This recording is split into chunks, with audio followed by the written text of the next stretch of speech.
ఏకీవస్తున్న ప్రతి బిడ్డలైనా మీ ఆత్మ చేత నింపండి ప్రభు. ఉరవశరమందు రికబమస్య రికబశమ ఏ చింతలో ఉంటున్నారో ప్రభు, అయా ఏ బాధలో ఉంటున్నారో నాయనా, ఓ ప్రతి చింతనైనా ప్రతి బాధ యేసు నామములో తొలగించబడును గాక. పరిశుద్ధాత్మదేవా నీకు స్తోత్రాలయ్యా, నీకు వందనాలు ప్రభు. యేసయ్యా నీకు మహిమ నాయనా. అయ్యా నీవు లేనిది మేము బ్రతకలేము ప్రభు, అయ్యా నీవు లేనిది మేము ఉండలేము యేసయ్యా. అవును ప్రభు, నీకు స్తోత్రాలయ్యా, నీకు వందనాలయ్యా. ఇదిగోనైనా మేము మరచిన అయ్యా నేను మరువనన్న దేవుడు ప్రభు. పరిశుద్ధాత్మదేవా నీకు స్తోత్రాలు, నీకు వందనాలయ్యా. యేసయ్యా నీకు మహిమ ప్రభు. యేసు రాజా మా కోసమునైనా ఆ కలవరి శిలువలో అయ్యా బలియాగమైన దేవుడు ప్రభు. యేసయ్యా ఏమిచ్చి మేము తీర్చుకోగలము ప్రభువా. అయ్యా ఎంత స్తుతించినను ప్రభువా, ఆరాధించిననయ్యా, మీకు మిమ్మల్ని నడుస్తున్నామయ్యా. అవునయ్యా, మీకు మిమ్మల్ని నడుస్తున్నాము ప్రభువా. పరిశుద్ధాత్మదేవా అయ్యా ఏదైనా చేయగల దేవుడు, సమర్థుడు ప్రభువా, సమస్తము సాధ్యపరచువాడు ప్రభువా. అయ్యా ఇదిగోనైనా అయ్యా సాధ్యము కానిది సాధ్యపరచువాడు నేనున్నానొచ్చున్నావు ప్రభువా.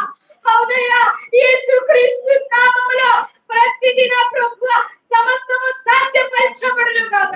నీ కృప విస్తరించబడును గాక, నీ కృప విస్తరించబడును గాక.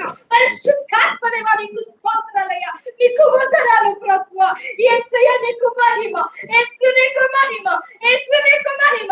ప్రతి ఒక్కరి ప్రభువా మీ ఆత్మ చేత నింపండయ్యా, ప్రతి ఒక్కరు నీ ఆత్మతో నింపబడాలి ప్రభువా, మీ అభిషేకముతో నింపబడాలి యేసయ్యా.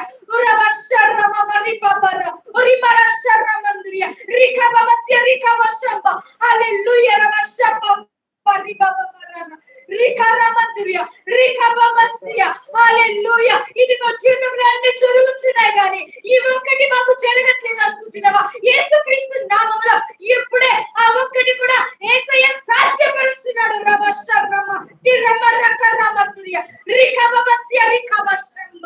యేసయ్య నీకు స్తోత్రాలయ్యా, నీకు వందనాలయ్యా. ఇదిగో జీవితాలలో అన్ని జరుగుతున్నాయి కానీ ఈ ఒక్కటి జరగట్లేదు అనుకుంటున్నా ప్రతి బిడ్డ పట్ల యేసుక్రీస్తు నామములో అయ్యా ఇప్పుడు గొప్ప కార్యం జరుగును గాక, వారి పట్ల గొప్ప కార్యం జరుగును గాక. పరిశుద్ధాత్మదేవా నీకు స్తోత్రాలయ్యా, నీకు వందనాలు ప్రభువా. యేసయ్యా నీకు మహిమ. అవును ప్రభువా, ఇదిగోనైనా జీవితాలలో ప్రభువా అయా శూన్యమే, ఎటు చూసినా శూన్యమే ప్రభువా. నీవు లేకపోతే వారి జీవితాలు శూన్యమేనాయన, నీవుంటే ప్రభువా జీవితమేనాయన. అయా రంగుల పయనంగా మార్చే దేవుడవయ్యా, అయా జీవితాన్ని ప్రభువా అయా అనేక రకములుగా దీవించే దేవుడవు యేసయ్యా. యేసుక్రీస్తు నామములో ప్రతి ఒక్క స్థితిగతులు మార్చబడును గాక, ప్రతి ఒక్క బిడ్డ స్థితిగతులు యేసుక్రీస్తు నామములో మార్చబడును గాక. పరిశుద్ధాత్మదేవా నీకు స్తోత్రాలు, నీకు వందనాలు యేసయ్యా. అయ్యా ఇదిగో నా ప్రభువా ఏ బిడ్డగా అస్వస్థగా ఉంచున్నదో ప్రతి బిడ్డను మీరు తాకని నాయన. అయ్యా స్వస్థపరచు ఎవరు నేను సంపూర్ణమైన విడుదల స్వస్థ యేసుక్రీస్తు నామములో ప్రతి బిడ్డకి కలుగును గాక. అయ్యా ఇదిగో నా ప్రభువా ప్రతి బిడ్డ మీద ప్రతి సాతాను కోడి విరగొట్టబడును గాక, ప్రతి బిడ్డ మీద ప్రతి కట్టు తొలగిపోను గాక, ప్రతి బిడ్డ మీద నా ప్రభువా అయ్యా ఇదిగో సాతాను శాపములో యేసు నామములో తొలగించబడును గాక. రవశరమందురియ రికబమస్య రికబశమ యేసు నామములో తండ్రి వారిలో ఉన్న ప్రతి సాతాను కార్యము లయమైపోను గాక. రవశరమందురియ రికబమస్య రికబశమ. పరిశుద్ధ నీకే వందనాలు ప్రభువా. ప్రతి బిడ్డల పట్ల గొప్ప కార్యాలు యేసుక్రీస్తు నామములో జరుగును గాక, సూచక కార్యాలు జరుగును గాక. అయ్యా ఇదిగో నా ప్రభు నిన్నెన్నడు విడువను, ఎడబాయనన్న దేవుడు, నిన్ను చూస్తున్న దేవుడు, నిన్ను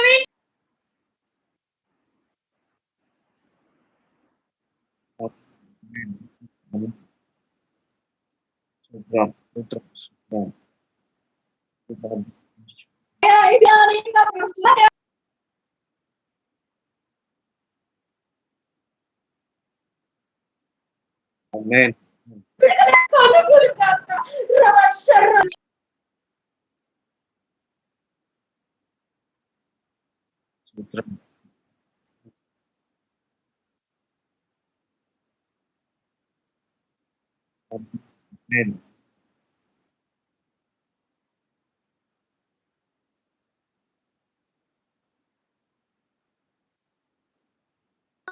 పరిశుద్ధాత్మదేవా నీ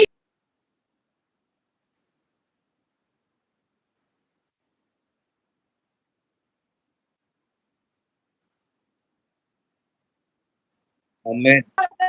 ఎవరైతే ప్రభు దుఃఖించకుండా యేసు రక్షణ కలుగును గాక.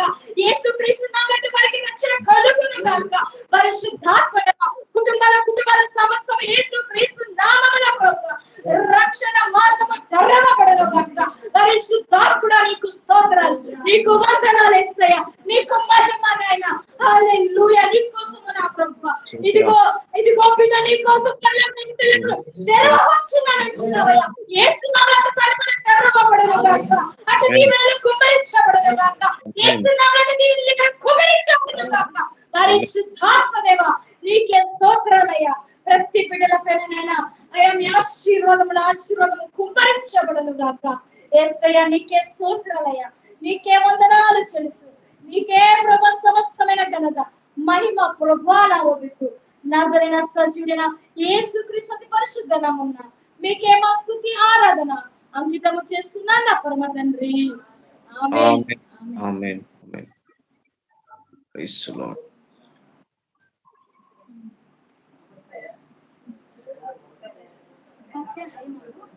Praise the lord. Praise the lord. అయ్యా ఇమ్మానుయేల్ గారు, పాస్టర్ గారు, అయ్యా ఇమ్మానుయేల్ గారు, అయ్యా మీ ఫోన్ ఆన్ చేయండి. మీ ఫోన్ ఆన్ చేసి లైవ్ ఓపెన్ చేయండి. నేను రీచార్జ్ చేసున్నాను. నెట్ మామూలుగా అయిపోయింది అంతే. నేను రీచార్జ్ చేస్తున్నా ఇప్పుడు మీ ఫోన్‌కి. మీ ఫోన్‌కి నేను రీచార్జ్ చేశాను ఇప్పుడే.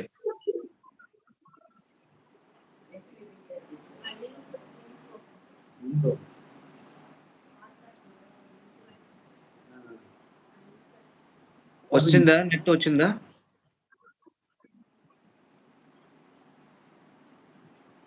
Praise lord. హల్లెలూయా. నెట్ వచ్చిందా మీకు? ఓకే. నేను మీకు లింక్ పంపించాను గదా! ఆ లింక్‌ని మీరు క్లిక్ చేయండి. క్లిక్ చేసి తర్వాత జాయిన్ అయిపోండి. Praise the lord. Praise the lord. దేవుని పరిశుద్ధ నామానికి మహిమ కలుగును గాక. స్తోత్రం, స్తోత్రం, స్తోత్రం. స్తోత్రం, స్తోత్రం. హల్లెలూయా. హల్లెలూయా. హల్లెలూయా. ఓకే. హల్లెలూయా. దేవుని నామానికి మహిమ కలుగును గాక. ఆ ఫోన్ అక్కడ పెట్టండయ్యా. ఆమేన్. ఆ ఫోను పెట్టమ్మా. స్తోత్రం, స్తోత్రం, స్తోత్రం.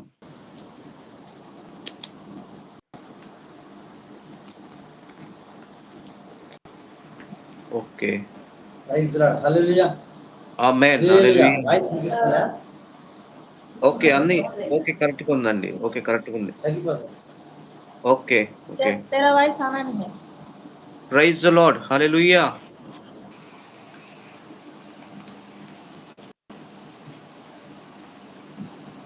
Praise lord. హల్లెలూయా.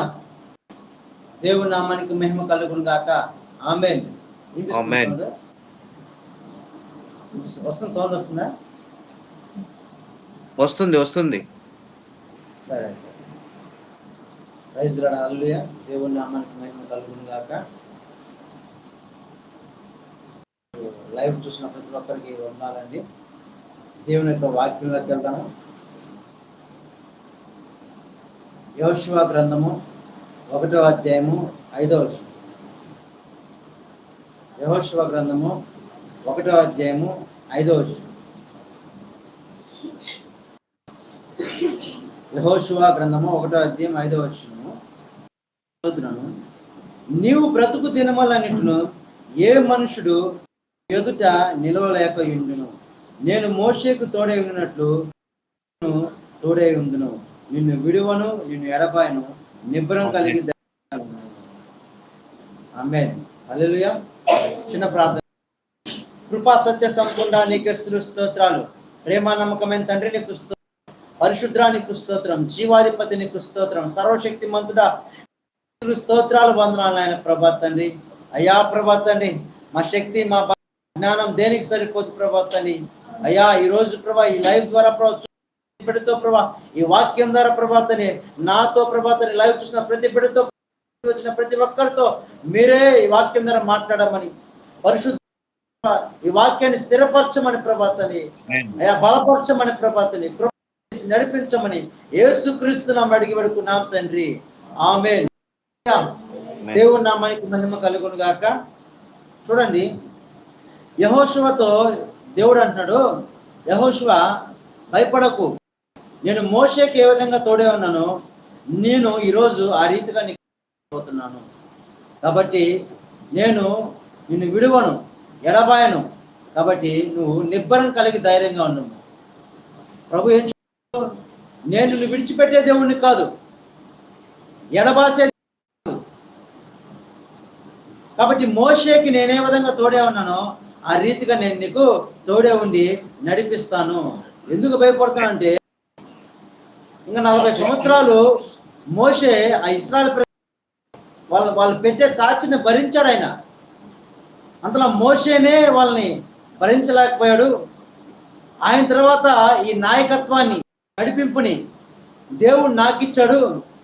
ఎలా నడిపించాలి అని అర్థం కాకుండా యెహోషువ కొంచెం భయపడుతున్నాడు.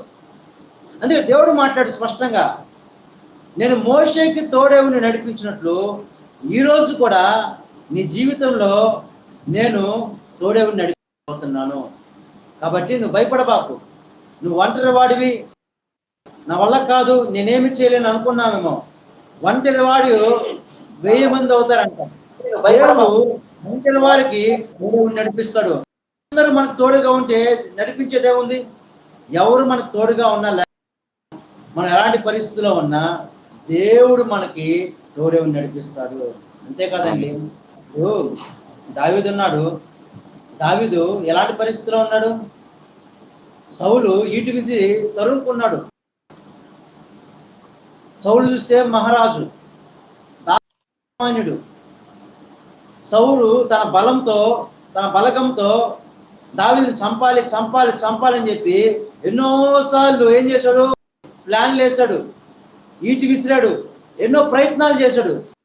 ప్రయత్నాలు చేసినా కూడా ఆ ప్రయత్నాలన్నీ దేవుడు ఏం చేశాడు? విఫలం చేశాడు. అంటే ఆ ప్రయత్నాలు ఫలించలేదు. దానికి కారణం ఏంటంటే, దావీదు పక్షాన దావీదుకి దేవుడు తోడే ఉన్నాడు. రోజు గమనించు, ఆ దేవుడు బలవంతులుగా తోడే ఉండేది, బలహీనులకు తోడే ఉండబోతున్నాడు. Praise lord. హల్లెలూయా. లైవ్ చూస్తున్న ప్రతి ఒక్క బిడ్డతో నా దేవుడు చెప్తున్న మాట, ఒకవేళ నువ్వు బలహీనుడివేమో, ఎంత బలహీనుడివైనా సరే నా దేవుడు నీకు తోడే ఉన్నాడు. బలవంతుని సిగ్గుపరచబోతున్నాడు. బలవంతులు ఎదుట నా దేవుడు నిన్ను గొప్ప చేయబోతున్నాడు.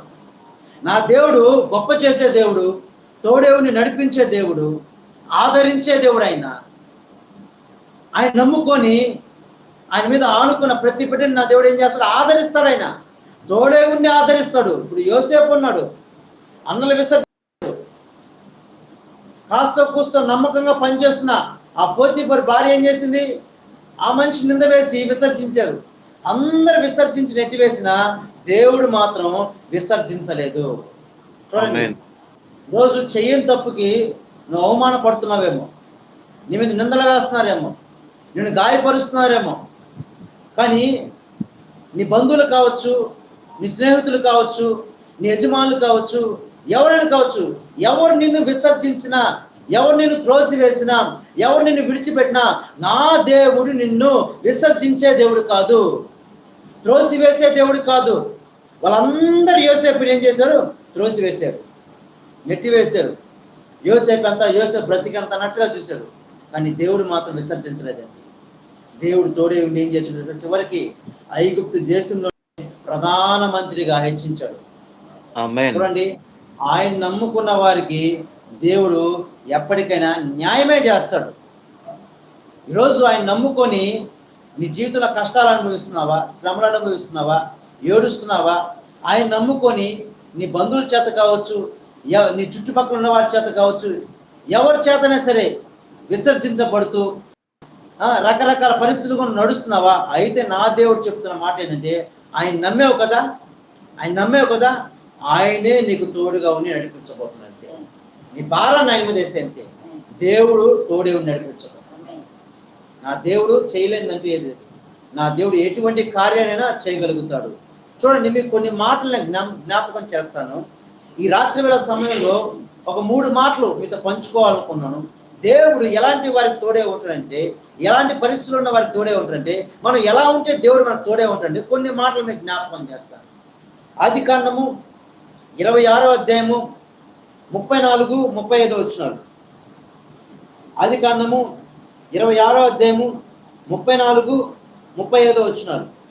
ఏశావు 40 సంవత్సరముల వాడైనప్పుడు హిత్తీయుడైన బేరీ కుమార్తెయగు యహూదీయును హెత్తీయుడైన ఎలోను కుమార్తెయగు బెషెమకును పెళ్లి చేసుకొనెను. వీరు ఇస్సాకును రిబ్కాకును మనోవేదన కలుగజేసిరి. చాలు, చూడండి, ఎవరు ఏశావు? ఇస్సాకు పెద్ద కుమారుడు. ఏం చేశాడు? ఇస్సాక్కి రిబ్కాకి మనోవేదన కలిగిందంట. ఏ విషయాన్ని బట్టి మనోవేదన కలిగింది? తండ్రికి వ్యతిరేకంగా నడుచుకొని మనోవేదన కలిగేశాడు. ఈరోజు మనం దేవునికి వ్యతిరేకంగా నడుచుకోకూడదు. ఏ విషయంలో వ్యతిరేకంగా నడుచుకున్నాడు? అన్య స్త్రీలను పెళ్లి చేసుకొని దేవుని చిత్తానికి విరుద్ధంగా వ్యతిరేకంగా ఎప్పుడైతే నడుచుకున్నాడో ఏం కలిగింది? ఇస్సాకుకి రిబ్కాకి మనోవేదన కలిగింది. తల్లికి తండ్రికి ఏం కలిగింది? మనోవేదన కలిగింది. ఎప్పుడు కలిగింది దశ? వ్యతిరేకంగా నడుచుకోవడం ద్వారా. వ్యతిరేకంగా నడుచుకోవడం ద్వారా ఏం కలిగింది? మనోవేదన, బాధ కలిగింది. తండ్రి మనసు గాయపడింది. ఈరోజు గమనించండి, మనము దేవునికి వ్యతిరేకంగా నడుచుకుంటే, దేవునికి వ్యతిరేకంగా జీవిస్తే, దేవునికి వ్యతిరేకంగా బ్రతికితే మన తండ్రి అయిన యేసే మనసు కూడా గాయపడుతుంది. మనల్ని బట్టి ఆయన కూడా దుఃఖిస్తాడు. మనల్ని బట్టి ఆయన కూడా కన్నీరు కారుస్తాడు. గమనించండి, దేవునికి మనం ఎప్పుడైతే వ్యతిరేకంగా నడుచుకుంటామో ఆయన మనకు తోడే ఉండలేడు. ఎందుకంటే మన వల్ల ఆయన మనసు గాయపడింది కాబట్టి. దేవునికి మన వల్ల ఆయన మనసు గాయపడకూడదు. వ్యతిరేకంగా నడుచుకున్నాడు, వాళ్ళిద్దరి మనసు గాయపడింది. ఆదికాండము 28వ అధ్యాయం, ఆదికాండము 28వ అధ్యాయము 1-2 వచనాలు. ఆదికాండము 28వ అధ్యాయము 1-2 వచనాలు. ఇస్సాకు యాకోబును పిలిపించి, నీవు కనాను కుమార్తెలలో ఎవరితోనూ వివాహము చేసుకొనకూడదు. నీవు లేచి పద్దనరాములోనున్న నీ తల్లికి తండ్రి అయిన బెతుయేలు ఇంటికి వెళ్ళి అక్కడ నీ తల్లి సహోదరుడు లాబాను కుమార్తెలను ఒక దానిని వివాహము చేసుకోమని అతనికి ఆజ్ఞాపించి. చాలు, చూడండి ఏం జరిగింది. పెద్ద కుమారుడు తండ్రికి వ్యతిరేకంగా నడుచుకొని మనోవేదన కలుగు చేస్తే, చిన్న కుమారుడిని యాకోబు ఏం చేశాడు? ఏమని చెప్పాడు ఇస్సాకు? నాయనా, కనాను కుమార్తెల్లో ఏ ఒక్కదాన్ని నువ్వు పెళ్లి చేసుకోకూడదు. దానివల్ల నీ తల్లి ప్రాణం విసిగిపోయింది. ఆదికాండము 27వ అధ్యాయం 46 వచనంలో ఈ మాట ఉంటుంది. చదవండి ఒకసారి. మరియు రిబ్కా ఇస్సాకుతో హేతు కుమార్తెల వలన ప్రాణము విసిగినది. చాలు, చూడండి, హేతు కుమార్తెల వలన రిబ్కా ప్రాణం విసిగిపోయిందంటే, ఎంతగా విసిగిపోయిందంటే చస్తే చాలంతగా విసిగిపోయింది. ఎప్పుడైతే వ్యతిరేకంగా చేశాడో, వాళ్ళ మాట వినలేదో, వేరే స్త్రీలను పెళ్లి చేసుకున్నాడో, వారి వలన వీళ్ళకి ఎలాంటి బాధ కలిగిందంటే, చనిపోతే చాలు, ఇక ఈ బ్రతుకు వద్దన్నట్టుగా విసిగిపోయింది వాళ్ళ ప్రాణం. కాబట్టి యాకోబు, నేను చెప్పిన మాట విను. ఇదిగో మీ మామ దగ్గరికి వెళ్ళు, ఆయన కుమార్తెని పెళ్లి చేసుకో. ఎప్పుడైతే ఆ మాట చెప్పాడో యాకోబు వెంటనే లోబడ్డాడు, వ్యతిరేకించలేదు. ఏమండి, ఏ సేవలా వ్యతిరేకించలేదు. నా లైఫ్, నా బ్రతుకు, నా ఇష్టము, నా జీవితం అని చెప్పి ఎక్కడా కూడా యాకోబు వ్యతిరేకించలేదు. ఎందుకంటే వ్యతిరేకిస్తే నా తండ్రి మనసు గాయపడుతుంది, వ్యతిరేకిస్తే నా తండ్రి ఇక ప్రాణాలతో ఉండడు, వ్యతిరేకిస్తే ఈ వయసులో నా తండ్రిని ఏడిపించిన వాడిని అవుతాను. నా తండ్రి బాగుండాలి, నన్ను బట్టి నా తండ్రి సంతోషించాలి, నన్ను బట్టి నా తండ్రి ఆనందించాలి. ఈరోజు మనం ఒకటే ఆలోచించాలి, నన్ను బట్టి యేసయ్య నిజంగా సంతోషిస్తున్నాడా? నన్ను బట్టి యేసయ్య నిజంగా ఆనందిస్తున్నాడా? నా తండ్రి అని యేసయ్య, నా కోసం ప్రాణం పెట్టిన యేసయ్య, నా కొరకు రక్తం కార్చిన యేసయ్య, నా కొరకు ఆ సిలువలో కొట్టబడ్డ యేసయ్య, నా కొరకు గాయపరచబడ్డ యేసయ్య నిజముగా నన్ను బట్టి ఆనందిస్తున్నాడా? ప్రైజ్ లార్డ్, హల్లెలూయా. అందుకే యాకోబు ఏం చేశాడు? మారు మాట్లాడకుండా తండ్రి మాటకి లోబడ్డాడు. ఏమండి, ఎవరికి తోడుగా ఉంటాడండి దేవుడు? లోబడేవాడికి దేవుడు తోడుగా ఉంటాడు. అందుకే చూడండి, యాకోబు తన మామైన లాబాను దగ్గరికి వెళ్ళాడా? ఎప్పుడైతే యాకోబు అడుగు పెట్టాడో యాకోబు చేసే ప్రతి పనిని దేవుడు దీవించాడు. అందుకే లాబానికి యాకోబుని పంపించడానికి మనసు రాలేదంట. ఎందుకు రాలేదు తెలుసా? నువ్వు రాబట్టే నా కుటుంబం దీవించబడింది, నువ్వు రాబట్టే నేను చేసే పొలాన్ని దేవుడు దీవించాడు, నువ్వు రాబట్టే నేను చేసే ప్రతి పనిని దేవుడు ఆశీర్వదించాడు, నువ్వు ఏది ముట్టినా సరే అది దీవెనకరంగా ఉందయ్యా, అందుకే నిన్ను పంపించడానికి లాభానికి మనసు రాలేదు. ఎవరిని బట్టి? యాకోబుని బట్టి. యాకోబు ఏ పని చేసినా, అది గొర్రెల మందలు కావచ్చు, పొలం పనులు కావచ్చు, ఏ పని చేసినా ఆ పనిలో ఆశీర్వాదం ఉంది. ఈరోజు నిజంగా దేవుడికి మనం లోపడితే మనం ఏ పని చేసినా మన చేతుల కష్టాన్ని దేవుడు ఆశీర్వదిస్తాడు. ప్రైజ్ లార్డ్, హల్లెలూయా. ఈరోజు దేవుని దగ్గర మనం నిజంగా ఆశీర్వాదం పొందుకోలేకపోతున్నామంటే, దీవెన పొందుకోలేకపోతున్నామంటే, నా యేసు ప్రభు నమ్ముకొని కూడా ఇంకా మనం దరిద్రులుగా ఉన్నామంటే, ఇంకా మనం ఆర్థికంగా కురిగిపోతున్నామంటే, ఇంకా అప్పుల సమస్యలో కూరుకుపోతున్నామంటే దానికి కారణం ఏంటంటే నీ చేతుల కష్టాయితని నా దేవుడు ఆశీర్వదించట్లేదు. దానికి కారణం ఎందుకు దేవుడు నీ చేతి పని ఆశీర్వదించలేకపోతున్నాడు, ఎందుకు దీవించలేకపోతున్నాడు అంటే నీకు లోబడే స్వభావం లేదు. నీకు లోబడే స్వభావం లేదు. యాకోబుకు లోబడే స్వభావం ఉంది కాబట్టి యాకోబు చేసే ప్రతి పనిని నా దేవుడు దీవించాడు. ప్రైజ్ లార్డ్, హల్లెలూయా. కాబట్టి ఈ రాత్రి వేళ సమయంలో మొట్టమొదటిగా దేవుడు మనకు తోడే ఉండాలంటే మనం ఎలా ఉండాలి? దేవునికి లోబడే వారిగా ఉండాలి, దేవుని మాటకి లోబడే వారిగా ఉండాలి. దేవుని మాట ఒకటైతే మన ఆలోచన ఒకటే ఉండకూడదు. దేవుడు నీ పట్ల ఒక ఆలోచన కలిగితే నీ మనసులో ఇంకో ఆలోచన కలిగి ఉండకూడదు. దేవుని ఆలోచన నీ ఆలోచనే ఉండాలి. అది నీకు ఇష్టమైనా ఇష్టం కాకపోయినా దేవుడి ఆలోచన ఏదైతే ఉందో, దేవుడి చిత్తం ఏదైతే ఉందో దాన్ని చేసేవాడివైతే దేవుడు ఖచ్చితంగా నీ చేతుల కష్టాయితాన్ని దేవుడు ఆశీర్వదిస్తాడు, దీవిస్తాడండి, ఉన్నతమైన మార్గంలో నడిపిస్తాడండి.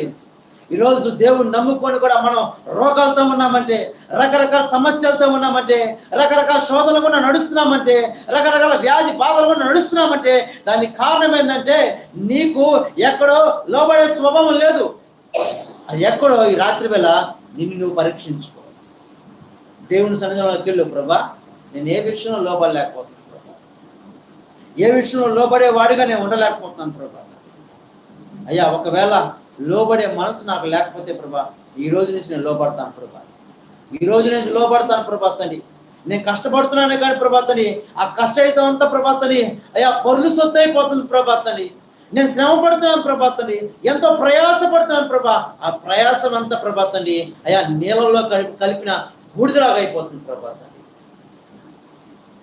తీరా నోటి కాడికి వచ్చేసరికి ఏదో ఒక సమస్య, తినలేని పరిస్థితి ప్రభాతని. దానికి కారణం ఏంటంటే నేను నీకు లోబడలేక, ఏ విషయంలో నువ్వు లోబడి లేకపోతున్నావో, ఏ విషయంలో లోబడే స్వభావం నీలో లేదో, ఒకవేళ ఈ రాత్రి వేళ నిన్ను పరీక్షించుకో. దేవుడు ఖచ్చితంగా నీ చేతులు కష్టాయితని ఆశీర్వదించబోతున్నాడు. ఆయన నీకు తోడే ఉండి ఆశీర్వదించబోతున్నాడు. యాకోబుకి ఏ విధంగా తోడే ఉండి ఆశీర్వదించడు, నా దేవుడు నీకు తోడే ఉండి ఆశీర్వదించబోతున్నాడు. నిన్ను బలపరచబోతున్నాడు. బలమైన వాడిగా నిన్ను, బలమైన పాత్రగా నిన్ను వాడుకోబోతున్నాడు. ప్రైజ్ లార్డ్, హల్లెలూయా. రెండో మాట చెప్పి నేను ముందుకెళ్తా. రెండోదిగా గమనిస్తే దేవుడు ఎలాంటి వారికి తోడుగా ఉంటాడంటే, ఆదికాండము దానియేలు గ్రంథము 3వ అధ్యాయము 16-17 వచనాలు.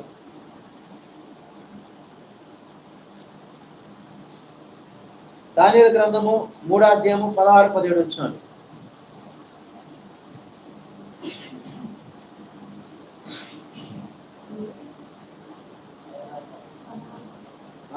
దానియేలు గ్రంథము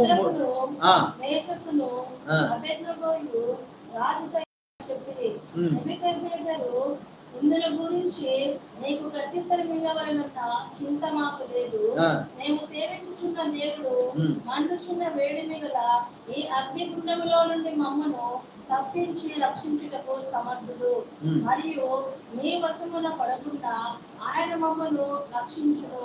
ఒకవేళ ఆయన రక్షింపకపోయినను దేవతలను మేము పూజింపమని నీవు నిలబెట్టించిన బంగారు ప్రతిమకు నమస్కరింపమని తెలుసుకున్నాము. చాలు. చూడండి ఏం జరిగింది.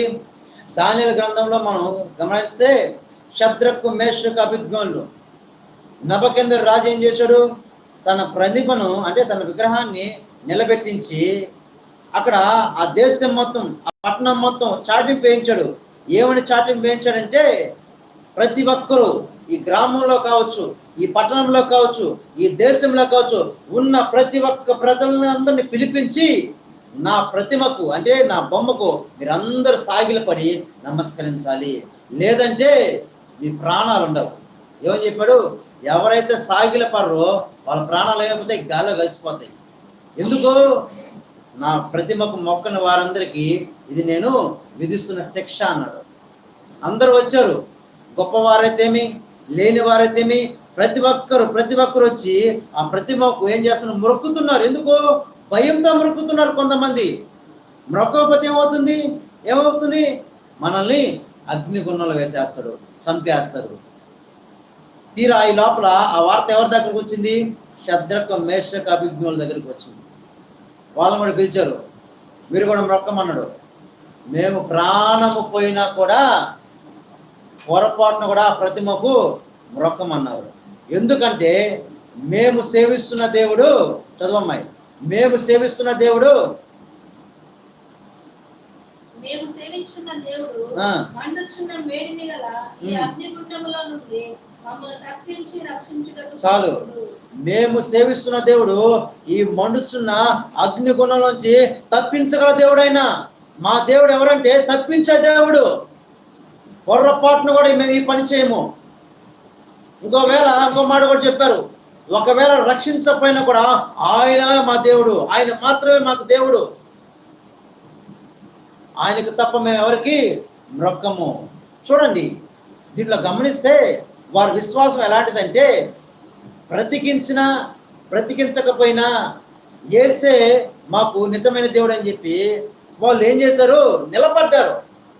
ఈరోజు గమనించండి, మనము కూడా విశ్వాసంలో నిలబడిన వారమే ఉండాలి. దేవుడు ఏదో చేస్తే విశ్వసించడం కాదు, దేవుడు ఏదో చేస్తాడని విశ్వసించడం కాదు. చేసినా చేయకపోయినా మనం ఏం చేయాలి, బ్రతికితే దేవుని కొరకు, చావైన దేవుని కొరకు అని చెప్పి ఆ యొక్క విశ్వాసంలో మనం నిలబడే వారిగా ఉండాలి.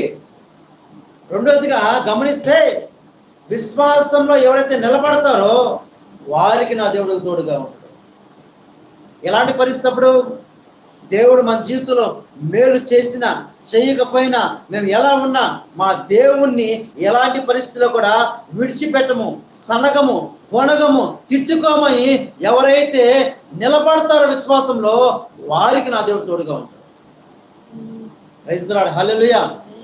గమనించండి, యోబు భార్య ఏం చేసింది, ఇంకా దేవుణ్ణి దేవుడా దేవుడా దేవుడా అని ఇంకా ఎందుకు అలా స్తుతిస్తావు? నీ పరిస్థితి ఎలాగైపోయిందో, బిడ్డలు పోయింది, ఆస్తులు పోయింది, అన్నీ పోగొట్టుకున్నావు, సమస్తం పోగొట్టుకున్నావు, ఆరోగ్యం చూస్తే పాడైపోయింది. ఇలాంటి పరిస్థితుల్లో కూడా దేవుడా దేవుడా దేవుడా అని ఎలా స్తుతించగలుగుతున్నావు? ఎలా స్తుతించగలుగుతున్నావు నువ్వు అని చెప్పి ఏం చేసింది? చావరాదా, ఈ దేవుణ్ణి దూషించి చనిపోమని చెప్పింది. యోబు ఏం చేశాడు? వెంటనే దూషించాడా? ఒక్క మాట నోటి మాట్లాడకుండా తప్పు చేయలేదు. కారణం ఏంటంటే యోబు యొక్క విశ్వాసం ఎలాంటిదంటే, ఇచ్చిన స్తోత్రమే, ఇయ్యకపోయిన స్తోత్రమే. ఇచ్చిన దేవుని స్తుతిస్తాను, ఇయ్యకపోయిన దేవుని స్తుతిస్తాను. దేవుడు కూడా మనల్ని ఒక్కొక్కసారి పరీక్షిస్తాడు. ఏమండి, ఇశ్రాయేలు ప్రజల జీవితంలో కొన్నిసార్లు ఇచ్చి పరీక్షించాడు, కొన్నిసార్లు ఇవ్వకుండా పరీక్షించాడు. ఇవ్వకుండా పరీక్షించినప్పుడు ఏం చేశారు? వాళ్ళు దేవుడి మీద శనిగారు గొనిగారు తిట్టుకున్నారు. ఇచ్చినప్పుడు ఏం చేశారు? దేవుడిని పొగిడారు. చూడండి, ఈరోజు మన జీవితంలో ఇస్తేనే దేవుడిని పొగడకూడదు. ఇచ్చినా ఇయ్యకపోయినా ఎవరైతే దేవుని స్తుతిస్తారో, దేవుణ్ణి గణపరుస్తారో, దేవుణ్ణి ఎవరైతే గణపరిచే విధంగా ఉంటారో వారిని ఖచ్చితంగా నా దేవుడు మర్చిపోడు, వారికి నా దేవుడు తోడే ఉంటాడు. ప్రైజ్ ది లార్డ్, హల్లెలూయా. ఇప్పుడు ఏవు పరిస్థితి కూడా అంతే, అన్ని పోగొట్టుకున్నాడా? భార్య విడిచి వెళ్ళిపోయిందా? ఆరోగ్యం పాడైపోయిందా? అంతా కోల్పోయాడా? అంతా శూన్యం అయిపోయిందా? ఇంకా ఏమీ లేదు, నీకు పరిస్థితి అంతా వ్యర్థమైపోయింది, ఇంకెందుకు అన్న పరిస్థితిలో కూడా యోబు ఏం చేశాడు? దేవుని స్తుతిస్తూనే ఉన్నాడు విశ్వాసంతో. ఈరోజు మన జీవితంలో కూడా అన్ని ఏమీ లేని పరిస్థితిలో మనం ఉండొచ్చు. ఏమండి, ఈరోజు మన జీవితంలో ఏమీ లేని పరిస్థితులు కూడా మనం నడుస్తుండొచ్చు. ఏమీ లేనప్పుడే మనం దేవుని స్తుతించాలా. ఏమండి, దేవుడు ఏదో మనకి ఇచ్చి స్తుతించడం పెద్ద గొప్ప విషయం కాదు. దేవుడు ఏదో మనకిచ్చి మనల్ని ఆశీర్వదించి అప్పుడు స్తుతించడం పెద్ద గొప్ప విషయం కాదు. ఏమీ లేని పరిస్థితుల్లో కూడా ఎవరైతే ప్రభుని గణపరుస్తారో, ఎవరైతే ప్రభుని ఆరాధిస్తారో, ఎవరైతే ప్రభుని స్తుతిస్తారో వారి మీద వాళ్ళకి నా దేవుడు తోడుగా నడిపిస్తారు. ఇది నిజమైన విశ్వాసం అంటే, ఇది నిజమైన విశ్వాసం నిలబడ్డం అంటే. ఒక వ్యక్తి విశ్వాసం నిలబడ్డాడంటే కారణం ఏంటంటే ఆ వ్యక్తి జీవితంలో మేలైనా కీడైనా నష్టమైన లాభమైనా ఏ